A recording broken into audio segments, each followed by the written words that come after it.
This is my 13.4 initiatives and strategies for increasing participation. So, scenario number 1. John is age 13, he lives in Hastings with a relatively low socio-economic background. He doesn't enjoy playing in team sports, however he loved wakeboarding when he went on holiday. However, he can't afford it, so he can't pursue a strong interest in the sport. So, how could Sportivate help John? So John, who is 13, comes from a lower class background with not a lot of financial backing. This means that activities aren't greatly available to him. However, John doesn't like team sports, which means that the choices of sports available to him are very limited. Because John doesn't have a massive financial income, then he can't afford to go on holiday to do wakeboarding.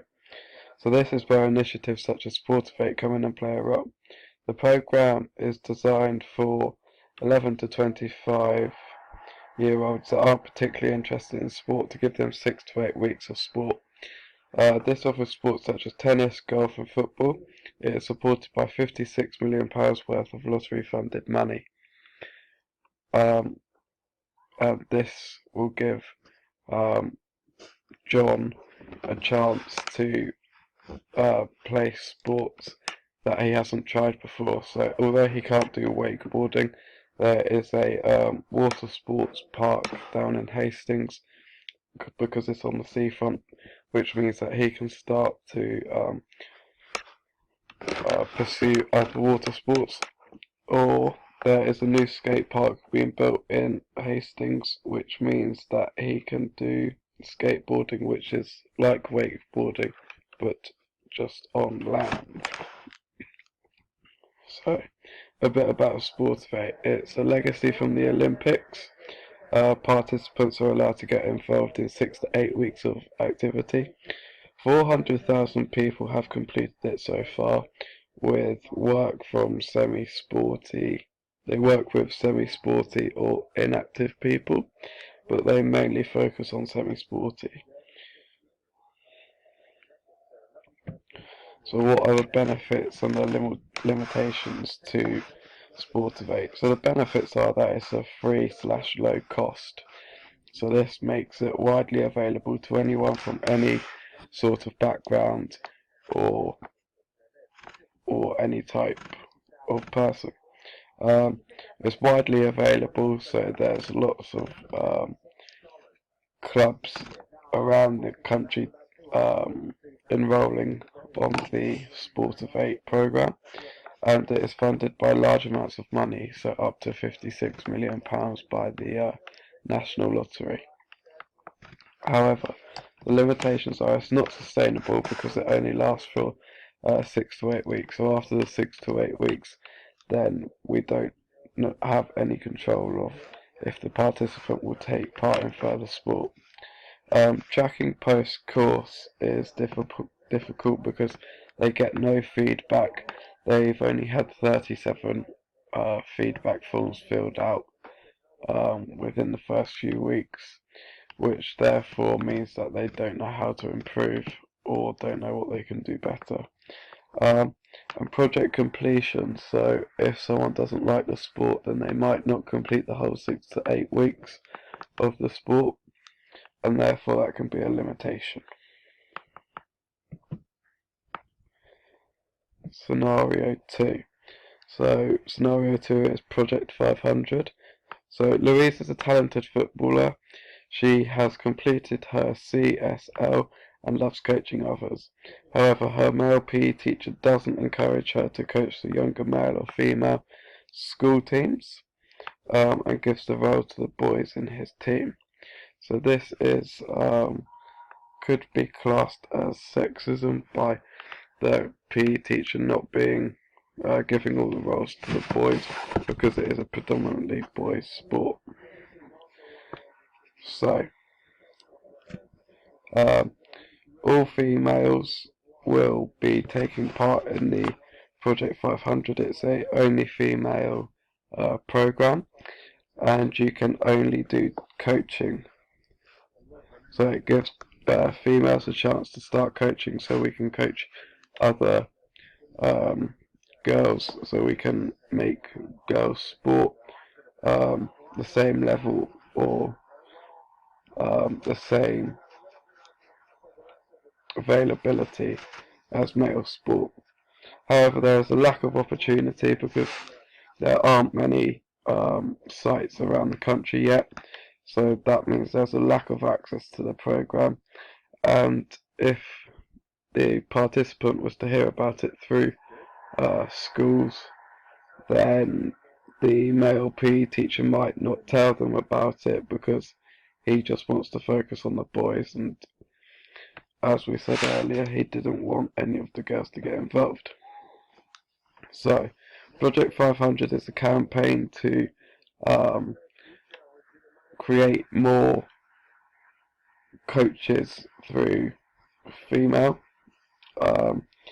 and 7 sports coaches started it out. However, they thought there were too many male coaches in sport, and this is where they came up with the idea to get a all-female sport coaching program. So once you take part in the program, you will become a local ambassador, and you will then represent Project 500 and go to talks and try and promote the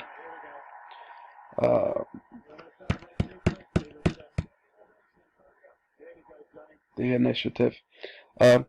560 coaches have completed the course already. So what are the potential benefits and limitations? So the benefits are it helps equality, so we are bringing up the number of female coaches to join with the male coaches. It's same gender coaching, so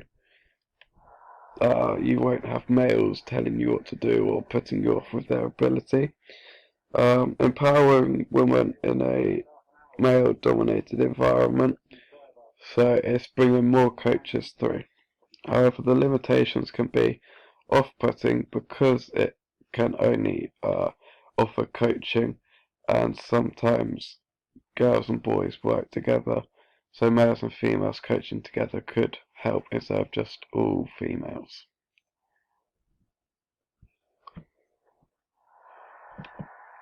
The last initiative is school sports games.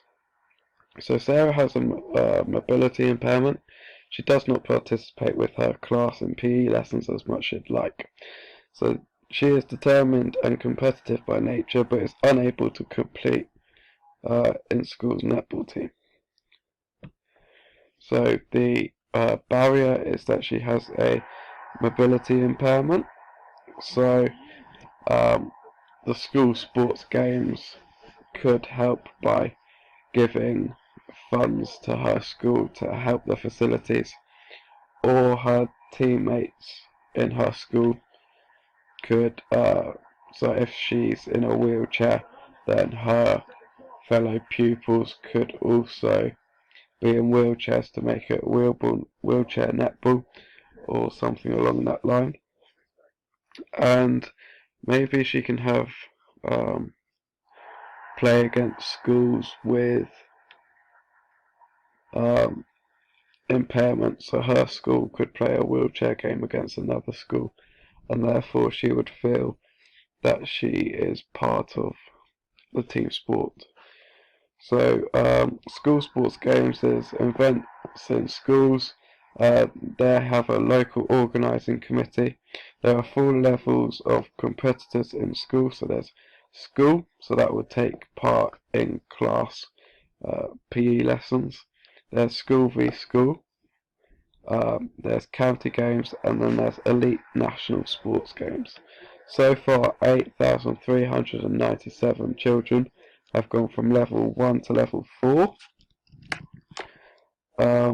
But the barriers that she faced could be not liking sport at all. For example, she might have a fond interest of a sport, but her mobility impairment can't enable her to do it. So what are the benefits and limitations to it. So the benefits is sporting opportunities, so it's giving everyone an equal right to take sport, and it has the school games mark, which is a national level. Potential limitations are that it goes to elite level, and it may be off-putting that she might think she's never going to make the elite level, or other people in the class might think they're not going to make the elite level, which means that there